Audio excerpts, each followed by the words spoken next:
காசியில் என் கவனத்தை ஈர்த்த சில நிகழ்வுகள் இடங்களை உங்களுக்கு காட்ட போகிறேன். இது ஒரு ஹோட்டல். இங்கெல்லாம் மேக்சிமம் அடுப்புகள் இப்படி தான் இருக்குது. அடுப்புக்கு விறகுகளை பயன்படுத்துறதில்ல, விறகு கரியையோ அல்லது நிலக்கரியையோ தான் பயன்படுத்துகிறாங்க. அடுப்பில் கரியை ஃபில் பண்ணி இந்த மாதிரி ஃபேன் வச்சு எரிய வைக்கிறாங்க. விறகு கறி 1 கிலோ 50 ரூபா. அதே நேரத்தில் நிலக்கரி 1 கிலோ 20 ரூபா.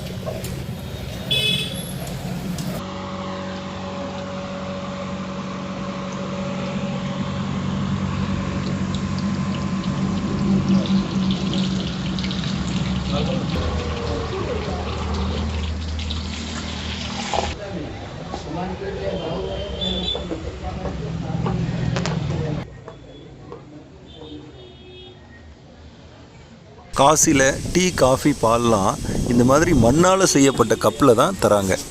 இந்த கப்பில் குடிக்கும்போது சுத்தமாக, சுவையாக, ஆரோக்கியமாக குடிக்கிற அந்த ஃபீல் கிடைக்கிது. இவ்வளோ சுத்தமாக, சுகாதாரமாக இங்கே டீ கொடுத்தாலும் ஒரு டீயோட விலை வெறும் 10 ரூபா தான். காசியில் இந்த மாதிரி அங்கங்கே கறி கடைகளை பார்க்க முடியுது. 1 kilo amount 50 rupees. 50 to 60. 1 kilo. Thank you. இது கறி குடோன். இங்கே பாருங்கள், விறகு கறியும் இருக்குது, நிலக்கரியும் இருக்குது, ரெண்டுமே விற்கிறாங்க. காசியில் அங்கங்கே இந்த மாதிரி கறி குடோன்கள் இருக்குது. அங்கே நிலக்கரியையும் விறகு கறியையும் தனித்தனியாக கொட்டி வச்சு விற்கிறாங்க. That is 20. Okay. இதில் பாருங்கள், நம்ம சேர மன்னர்களோட வில் அம்பு சின்னமும் பாண்டிய மன்னர்களோட மீன் சின்னமும் இருக்குது.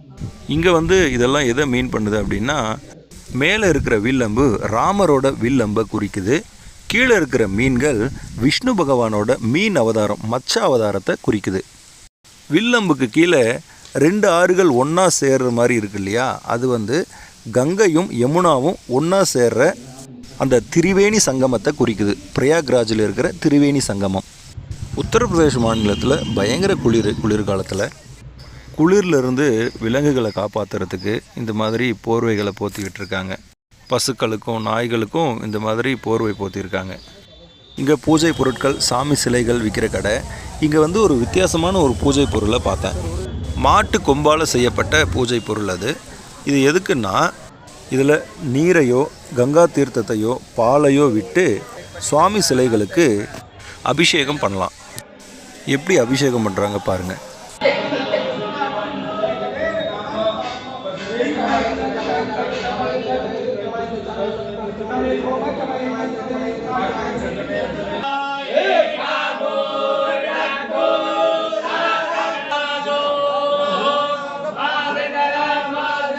இதுதான் வரலாற்று சிறப்புமிக்க காசி விஸ்வநாதர் கோயில். கோயில் நுழைவு வாயில் இது. காசி விஸ்வநாதர் கோயில் வளாகத்தின் உள்ளே ஒரு மசூதி தெரிகிறது பாருங்கள். இதன் வரலாறை சுருக்கமாக சொல்கிறேன். முஸ்லிம் மன்னர், முகலாய மன்னர் அவுரங்கசீப் இங்கிருந்த காசி விஸ்வநாதர் கோயிலை இடித்துவிட்டு அதன் மீதே மசூதி கட்டியிருக்கிறான். மசூதி கட்டப்பட்ட ஆண்டு 1669. அங்கே முஸ்லிம் ஆட்சி காலம் முடிவடைந்த பின்னர் பக்கத்திலேயே விஸ்வநாதர் கோயிலை மீண்டும் கட்டியிருக்கிறார்கள் இந்து மக்கள். அந்த மசூதியில் இன்றளவும் வழிபாடு நடக்கிறது. கடந்த 1991ஆம் வருடம்தான் காசி பூசாரிகள் இந்த மசூதிக்கு எதிராக வழக்கு தொடர்ந்தனர். வழக்கை தொடர்ந்து அங்கே ஆய்வு நடத்திய ஆர்கியாலஜிக்கல் அதிகாரிகள், ASI அதிகாரிகள் மசூதியின் கீழே சிவன் கோயில் பேஸ்மெண்ட் இருப்பதை கண்டுபிடித்தனர். மசூதியின் கீழே ஒரு சிவலிங்கத்தையும் கண்டுபிடித்தனர். காசி விஸ்வநாதர் கோயிலை இடித்துவிட்டு அங்கே கட்டப்பட்டிருக்கும் மசூதிக்கு எதிராக சட்ட போராட்டம் தொடர்ந்து நடந்து வருகிறது. இதேபோல கிருஷ்ணர் பிறந்த மதுராவில் கிருஷ்ணர் கோயிலை இடித்துவிட்டு அவுரங்கசீப் அங்கே மசூதி கட்டியிருப்பது குறிப்பிடத்தக்கது. காசியில் முஸ்லிம்கள் அதிக எண்ணிக்கையில் வசிக்கின்றனர். விஸ்வநாதர் கோயில் அருகேயே முஸ்லிம்கள் அதிக எண்ணிக்கையில் கடை வைத்திருக்கிறார்கள். காசியோட பாரம்பரிய உணவுகளில் இதுவும் ஒன்று. தயிரை நல்லா கடையும் போது மேலே நுரை வரும்ல, அந்த நுரையை எடுத்து அப்படியே பனியில் வச்சுருவாங்களாம். அதுக்கப்புறம் அதில் சில பொருட்கள்லாம் சேர்த்து தராங்க. பிரமாதமாக இருக்குது சாப்பிட்டு பார்த்தா. காசியில் இருக்கும் பிரபல கால பைரவர் கோயில் இது. இந்த கோயிலில் வழிபட பக்தர்கள் அதிக எண்ணிக்கையில் வருகிறார்கள். காசி மட்டுமல்ல, உத்தரப்பிரதேச மாநிலம் முழுக்க நகரங்களிலும் சரி கிராமங்களிலும் சரி வரட்டிகள் தயாரிக்கும் பணிகள் குடிசை தொழில் போல நடக்கிறது. காசியில் தமிழர்களால் கட்டப்பட்டுள்ள சத்திரம் இது. நாட்டுக்கோட்டை செட்டியார்கள், நாட்டுக்கோட்டை நகரத்தார் சமூகத்தினர் இந்த பெரிய சத்திரத்தை அங்கே கட்டியிருக்கிறார்கள். அங்கே உணவோ தங்கும் இடமோ இலவசமாக வழங்குவதில்லை. காசியில் மற்ற இடத்தில் என்ன காசு வசூலிக்கிறார்களோ அந்த அளவுக்கு இவர்களும் காசு வசூலிக்கிறார்கள். தமிழர்களால் கட்டப்பட்டுள்ள இந்த சத்திரத்தை உள்ளே சென்று சுற்றி காட்டுகிறேன், பாருங்கள். இந்த சத்திரம் 1863 கட்டப்பட்டதாக சொல்கிறார்கள்.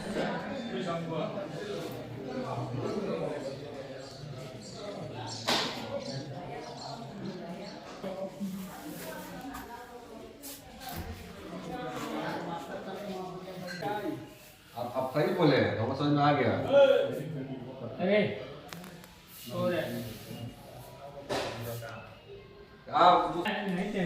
இந்த சத்திரத்தின் உள்ளே கோயில்களும் இருக்கின்றன.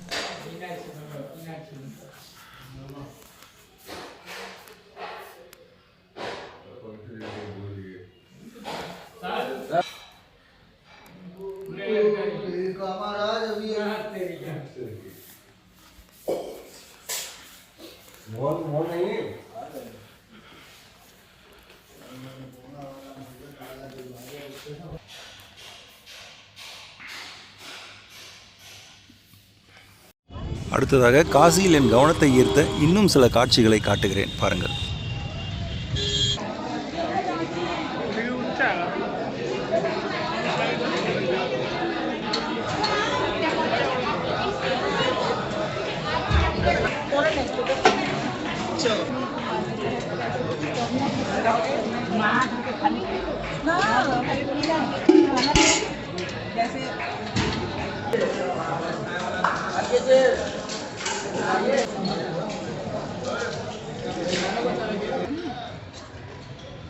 गाड़ी में नहीं को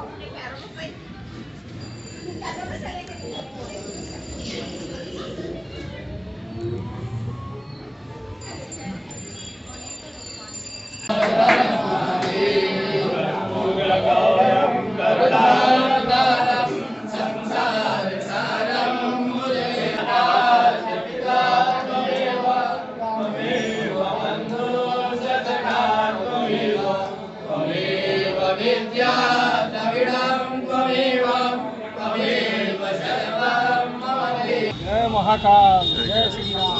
क्या नाम है अपना? जय श्री राम, जय श्री राम।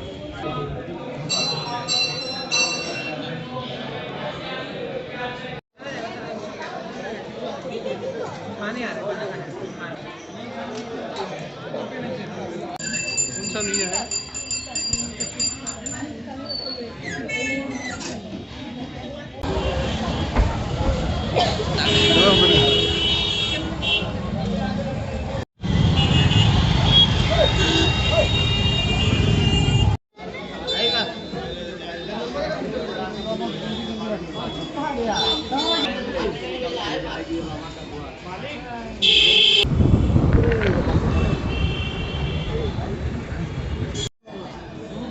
काट दो।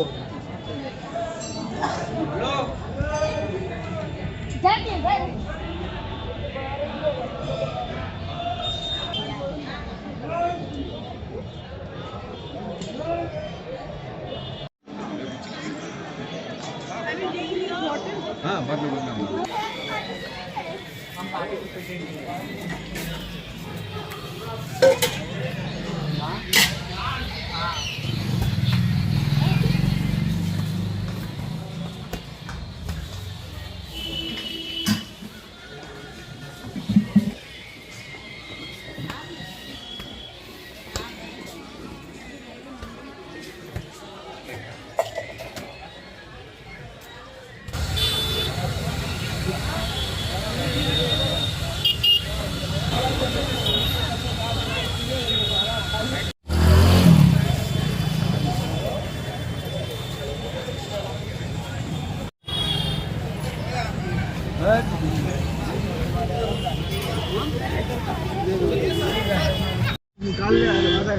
இப்போ இருக்கு.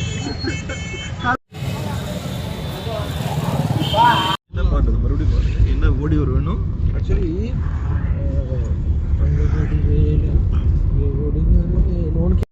காசியில் மேம்பால சுவர்களெல்லாம் நம்ம கலாச்சாரத்தை வெளிப்படுத்துகிற வகையில், நம்ம வரலாறை இன்றைய தலைமுறையினருக்கு காட்டுற வகையில் அற்புதமான ஓவியங்கள்லாம் வரைஞ்சிருக்காங்க.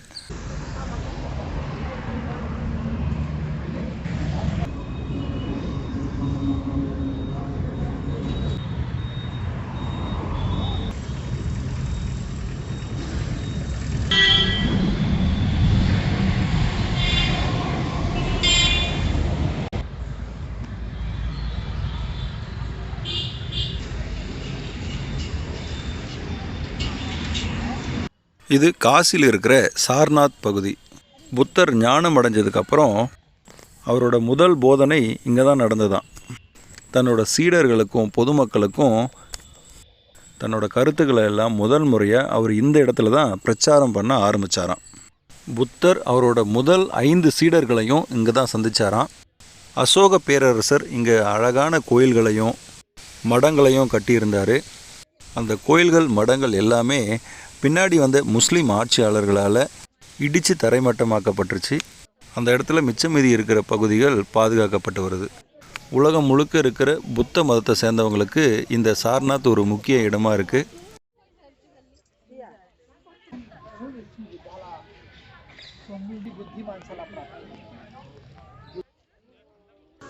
இங்கே கிமு 3ஆம் நூற்றாண்டிலிருந்து கிபி 12ஆம் நூற்றாண்டு வரையிலான நம்ம நாட்டோட நிறைய கோயில்கள், சிற்பங்கள், சாமி சிலைகள்லாம் இங்கே இருக்கிற மியூசியமில் வைக்கப்பட்டிருக்கு. நம்ம நாட்டோட முக்கிய அடையாளம், முக்கிய சின்னம், அசோக சின்னம், அசோக தூண் இருக்குல்ல, இதுதான் அந்த ஒரிஜினல் அசோக சக்கரம், அசோக தூண்.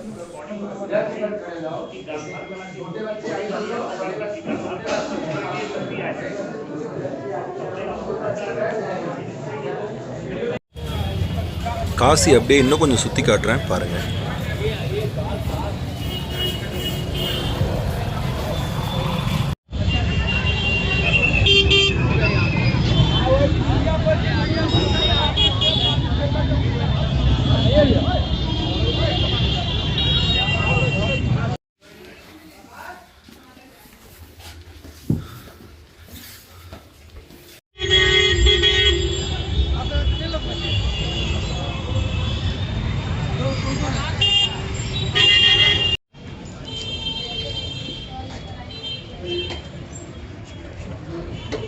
क्या बोले